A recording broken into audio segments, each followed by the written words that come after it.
ஒரு சித்த யோகியின் சரிதை இரண்டாம் பாகம். அமரகவி சித்தேஸ்வரர். சித்தயோக மார்க்கம் இதன் முடிவில் ஒப்பற்ற தெய்வீக நிலையை அளிக்கவல்ல பிரம்மனிஷ்டை வரை பல முறைகள் சித்தயோக மார்க்கத்தில் அடங்கிய உள்ளவைதான் அவற்றின் முக்கிய சிறப்புக்கு காரணமாகும். இன்றளவும் கலியுகத்தில் தோன்றிய சித்தயோக நெறிமுறைக்கு இணையான சிறந்த மார்க்கம் நில உலகில் தோன்றவில்லை என தன் உரையை நிறுத்தினார்.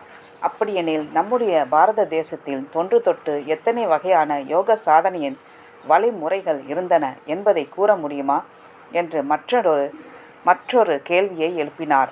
அகத்தியரின் ஸ்ரீ வித்யா உபாசனை மார்க்கம், பதஞ்சலி முனிவர் ஏற்படுத்திய அஷ்டாங்க யோகத்தின் வழிமுறைகள், ஸ்ரீ ஆதிசங்கரின் அத்வைத விசாரம் ஆகிய இம்மூன்று வழிமுறைகளே வேத காலத்திற்கு பின் நம்முடைய பாரத தேசத்தில் முக்கிய வழிமுறைகளாக இருந்து வந்துள்ளன. நமது தொன்மையான நாட்டில் யோகத்தில் பல்வேறு வகையான சம்பிரதாயங்கள் இருந்து வந்தாலும் அவை அனைத்தும் மேற்கூறிய ஏதாவது ஒரு வழிமுறையில்தான் அடங்கியுள்ளது. அவ்வளவு ஏன், ஸ்ரீ ஆதிசங்கரர் பண்டைய காலத்தில் நிலவி வந்த சமய குழப்பங்களுக்கு தீர்வு காண ஷண்மதங்கள் என்ற கணாபத்தியம், சைவ, வைஷ்ணவ, கௌமார, காந்த, சௌர ஆகிய முறைகளை ஸ்ரீ வித்யா உபாசனை முறையை ஒட்டியே அமைத்து கொடுத்துள்ளார். ஆம், நீங்கள் கூறுவது முற்றிலும் உண்மையே என ஆமோதித்தார். ஆனால் இதில் முக்கிய விசேஷம் யாதெனில், அத்வைத விசார மார்க்கம் என்பது சாஸ்திர ஞானத்தையும் பிரம்ம சூத்திரத்தையும் அடிப்படையாக கொண்டது. ஸ்ரீ வித்யா முறையிலிருந்து வேறுபட்டது. யோக, வேதாந்த, சித்தாந்த வழிமுறைகள் ஆகிய இவற்றில் பல படிகள் அடங்கியுள்ளன. இவற்றின் வழிமுறைகள் எப்படிப்பட்டவை என்று தெரிந்து கொள்வதற்குள் மனித ஆயுளே முடிந்துவிடும் என வேடிக்கையாக குறிப்பிட்டு தன் பேச்சை நிறுத்தினார் அமரகவி. மந்திர சித்தி. அமரகவி கூறுவதை மிக உன்னிப்பாக கவனித்து வந்த திரு மகாதேவன், யோக சாதனையின் மந்திரங்கள் எந்த மாதிரியான பயன்களை சாதகர்களுக்கு அளிக்க வல்லது என்பதை பற்றிய உங்கள் கருத்தை அறிந்து கொள்ள ஆவலாக உள்ளேன் என தன்னுடைய அடுத்த வினாவை எழுப்பினார். இது ஒரு முக்கியமான கேள்வி. மந்திரங்கள் யோகத்தில் என்ன மாதிரியான பயன்களை விளைவிக்க சக்தி வாய்ந்தவை என்பதை தெரிந்து கொள்வதில் ஆர்வமாக உள்ளீர்கள். நல்லது, அதை இப்பொழுது விளக்குகின்றேன். சரி, இதை நீங்கள் தெரிந்து கொள்வதற்கு முன் இப்பொழுது சூடான காப்பியை அருந்துங்கள் என்று வேடிக்கையாக பேச்சின் நடுவே குறிப்பிட்டு ஒரு சிறிய இடைவெளியை விட்டு தொடர்ந்து, வேதகால மகரிஷிகள் யோக சாதனையில் முன்னேறி செல்ல மந்திரங்களை உருவாக்கினார்கள். மந்திரங்களின் முக்கிய நோக்கமே மனிதனுடைய எண்ணங்கள் தெய்வீக நினைவுகளாக தொடர்ந்து இருக்க வேண்டிய அவசியத்தினால் அவ்வாறு உருவாக்கினார்கள். ஆழ்நிலை தியானத்தில் மந்திரங்கள் மிக முக்கிய பங்கு வகிக்கின்றன. இதை பற்றி நான் இன்னும் சற்று ஆழமான முறையில் தெரிந்து கொள்ள ஆவலாய் உள்ளேன். ஆழ்நிலை தியானத்தின் முக்கிய நோக்கமே புலன்களின் சலனங்களை ஒடுக்கி எண்ணம் அமைதியான ஓய்வு பெற்ற நிலைக்கு நம்முடைய சுய முயற்சியில் செல்ல வேண்டியதாகும். சொல்வதற்கு சுலபமாக இருக்கும் இந்த செயலை கடைபிடிப்பதற்கு மிகவும் கடினமாகும். காரணம், நம்முடைய உயிர் மூச்சான மூலப்பிராணன் தான் ஓய்வில்லாத எண்ணங்களின் வடிவில் ஓடிக்கொண்டுள்ளது. எண்ணங்கள் நம்முடைய சுய முயற்சியின்றி தானாகவே உருவாகும் செயலாகும், அல்லது அது நம்முடைய விருப்பப்படியும் நடக்கும் செயலும் அல்ல. மனிதன் தன்னுடைய தேக நினைவுடன் இப்பூலோகத்தில் வாழ்ந்து கொண்டிருக்கிறான் என்பதன் அடையாளமே அவனுடைய எண்ணங்களே ஆகும். இதனையே பிரஞை என்று அழைக்கிறார்கள்.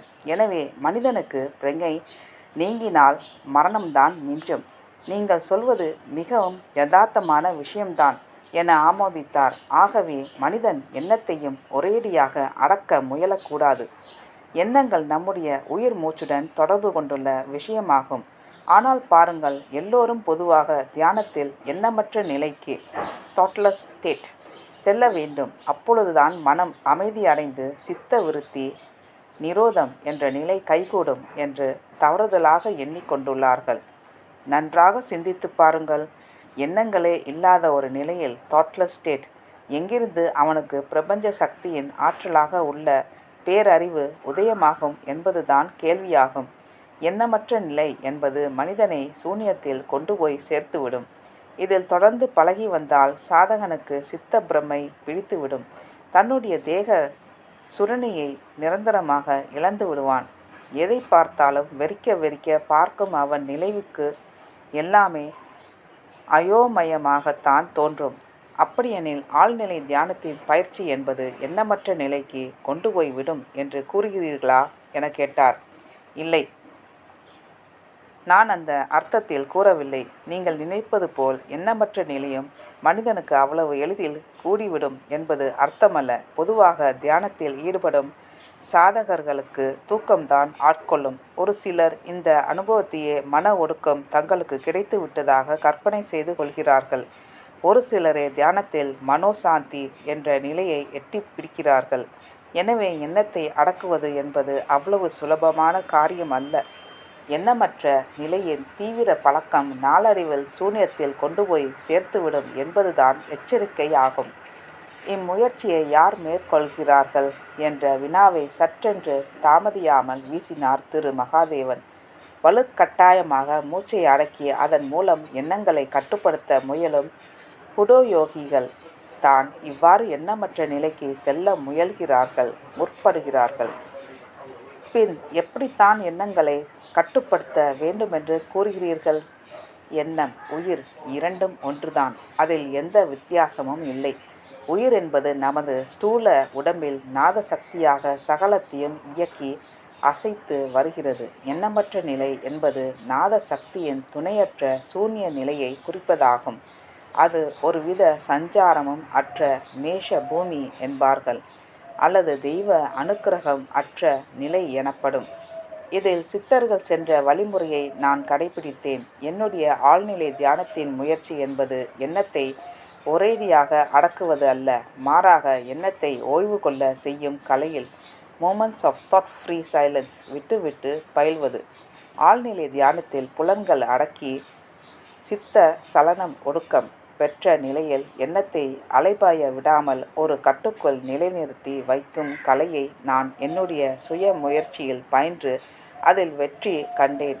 இதன் பயனாக மனோவிருத்தி நாசனம் என்ற நிலையை அடைந்தேன் என்ற தன் பேச்சை நிறுத்திய அமரக்கவி திரு மகாதேவனின் அடுத்த கேள்விக்காக காத்திருந்தார்.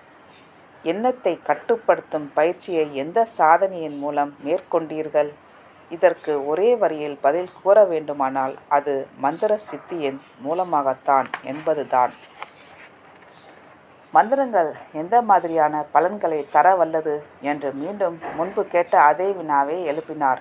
ஒருவேளை நான் கூறுவது உங்களுக்கு ஆச்சரியமாக படலாம். ஆழ்நிலை தியானத்தில் எண்ணங்கள் இருக்க வேண்டும் என்று தன் பேச்சை நிறுத்தி நிதானமாக கூறினார் அமரகவி. உங்களுடைய பதில் புதிர் நிறைந்த ஒன்றாக உள்ளதே என்றார். ஆம், ஆனால் அதில் புலன்களில் ஆட்டம் இல்லாமல் எண்ணங்கள் தெய்வீக நினைவுகளை தாட் இஸ் டிவனைஸ்ட் பெற்ற ஓட்டங்களாக இருக்க வேண்டும். அதற்கு துணை புரிவது மந்திரங்களின் பயிற்சி முறை ஒன்றேதான் விரும்பிய பயனை தரவல்லதாகும். மந்திர சித்தி என்பது புலன்கள் ஐந்தும் ஒன்று கூடிய ஏகாக்கிர சித்தம் என்ற யோக நிலையை குறிப்பதாகும். ஓ, அப்படியா? ஏகாக்கிர சித்தம் எந்த சித்தியை தரவல்லது?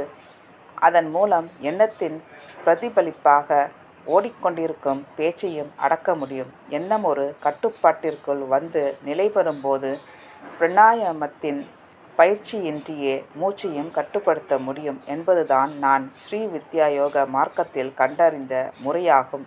சுருக்கமாக கூற வேண்டுமானால் மூச்சை அடக்குவது யோகமல்ல, மூச்சை தன்னால் அடங்க வைப்பதுதான் யோகமாகும். நீங்கள் கூறும் இம்முறையை யாராவது முயற்சி செய்துள்ளார்களா என்று அடுத்த வினாவை தொடர்ந்து எழுப்பினார். இவை அனைத்தும் பண்டைய வேதகால மகரிஷிகள் கையாண்ட கேசரி சித்தி, கேசரி முத்திரை, கேசரி வித்யா என்ற பேச்சை அடக்கி வைக்கும் முறையாகும். ஸ்ரீ வித்யா உபாசனையின் ரசனா என்ற சித்தியின் சாதனையை பெற முயல்வதாகும். அல்லது அத்வைத சித்தாந்த முறையில் கூற வேண்டுமானால் வைகரி சித்தி என்பதன் மீட்சியை பெறுதலாக்கும். மனிதனுடைய பேச்சில் இத்தனை மர்மங்கள் புதைந்துள்ளதா? இந்த கருத்தை நான் இதுவரை கேள்விப்பட்டதில்லையே என்று உண்மையை ஒப்புக்கொண்டார். காலப்போக்கில் யோக சாதனையாளர்கள் இம்முறைகளை இவ்வழிமுறைகளை எல்லாம் மறந்துவிட்டார்கள் என்றே கூற வேண்டும். பதஞ்சலி முனிவரின் அஷ்டாங்க யோகத்தின் பிராணாயாம பயிற்சி முறையில் வலுக்கட்டாயமாக மூச்சை அடக்கி அதன் மூலமாக எண்ணமற்ற நிலைக்கு சென்று அதன் மூலம் புலன்களை முடக்கி போடலாம் என்று ஒரு தவறுதலான கணிப்பு பல ஆண்டுகளாக உருவாகிவிட்டது. முக்கியமாக பேச்சை அடக்க வேண்டும் என்ற விஷயத்தை கவனத்தில் எடுத்துக்கொள்ள தவறிவிட்டார்கள். ஆம், நீங்கள் கூறுவது முற்றிலும் சரி. சித்தி விருத்தி நிரோதம் என்ற நிலையை எட்டி பிடிக்கவே பதஞ்சலியின் யோக முறைகள் முயல்கின்றன என்பதை நான் படித்துள்ளேன் என்று விளக்கம் அளித்தார் திரு மகாதேவன். நான் மீண்டும் ஒரு முறை கூறுகின்றேன், எண்ணங்களே இல்லாத ஜடம் போன்ற நிலையில் சாதகன் லயித்திருந்தால் எங்கிருந்து பேரறிவு அவனுள் உதயமாகும் என்பதுதான் இங்கு நான் வைக்கும் முக்கிய கேள்வியாகும். எண்ணமற்ற நிலையில் சாதகன் தன்னுடைய தேக பிரஞையே முற்றிலும் இழந்து நிற்கக்கூடிய அபாயம் உள்ளது என்பதை சாதனையாளர் சரியாக புரிந்து கொள்ளவில்லை என்றே கூற வேண்டும். நீங்கள் குறிப்பிடும் மந்திரங்கள் என்பவை எவை? அல்லது இதற்கென்றே சில தனியான மந்திரங்கள் உள்ளதா? அப்படி விசேஷமான தனி மந்திரங்கள் என்று எதுவுமில்லை. நம் முன்னோர்கள் ஒவ்வொரு தேவதைகளுக்கும் தெய்வங்களுக்கும் மூல மந்திரங்கள் உருவாக்கி தந்துள்ளனர். சாதகன் தனக்கு பிடித்தமான ஏதாவது ஒரு தெய்வத்தின் மூல மந்திரங்களை ஆழ்நிலை தியானத்தில் பயில வேண்டியதே. ஆழ்நிலை தியானத்தில் மந்திர சித்தியின் பயன் என்பது எண்ணங்கள் தெய்வீகமாகி போகும்போது டிவைனைஸ் தாட் நம்முள் உதயமாகி கொண்டிருக்கும் பேச்சுக்கு அடிப்படையாக விளங்கும் வாக்கு அமர வாக்கு ஆக நாளடைவில் உருமாறிவிடும். மந்திர சித்தி அளிக்கும் அமர வாக்கே உயிரூட்டப்பட்ட எண்ணங்களாக அனிமேட்டட் தாட் மாறிவிடும் அற்புத சக்தி படைத்ததாக மாறிவிடுகிறது. இவ்வாறு உயிரூட்டப்பட்ட எண்ணங்களின் மூலமே சித்தர்கள் தாங்கள் விரும்பும் எதனையும் உருவாக்கி தரும் சர்வ சக்தி படைத்தவர்களாக இறைவனுக்கு நிகரான ஆற்றல் பெற்றவர்களாக மாறிவிடுகின்றனர். நன்றி, வணக்கம். அடுத்த பகுதியில் தொடரும்.